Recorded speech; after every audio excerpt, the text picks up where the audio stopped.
nafsi ya tatarika, vilio wakubwa watoto yowe zinasikika, wanyonge zetu changamoto wapi zitashikika.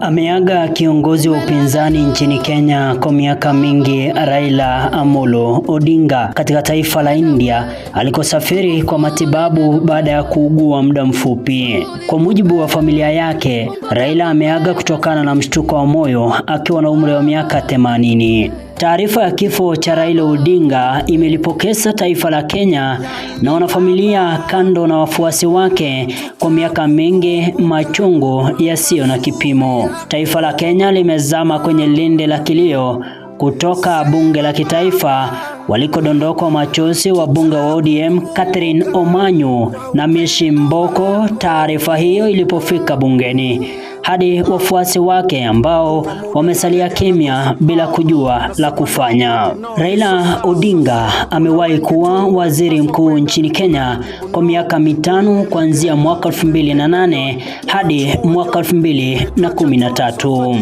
Wanafamilia wakiongozwa na seneta wa Siaya Oburu Odinga wamethibitisha kifo cha Raila. Odinga amemwacha mjane na watoto 3. Kabla ya kifo chake, Raila atakumbukwa sana kuwa mwanasiasa mashuhuri nchini Kenya na Afrika kwa jumla. Atakumbukwa pia kwa kupigania uhuru wa kidemokrasia, haki za kibinadamu na mabadiliko ya kitaifa. Raila amekuwa mmoja wa viongozi wa upinzani nchini Kenya kwa muda mrefu, mara kwa mara akishirikiana na mahasimu wake wa kisiasa ambao wamekuwa wakimshinda katika kila uchaguzi. Mwaka wa 1998 alijiunga na serikali ya Daniel Arap Moi. Februari 28 mwaka 2008 kajiunga na serikali ya Mwai Kibaki. Machi tarehe 9 mwaka 2018 akajiunga na Uhuru Kenyatta. Tarehe 27 mwezi wa 3 mwaka 2025 akajiunga na serikali jumuishi ya rais wa sasa nchini Kenya William Ruto. Mola ailaze roho yake mahali pema hayati Raila Amolo Odinga. Mimi ni John Lebunke.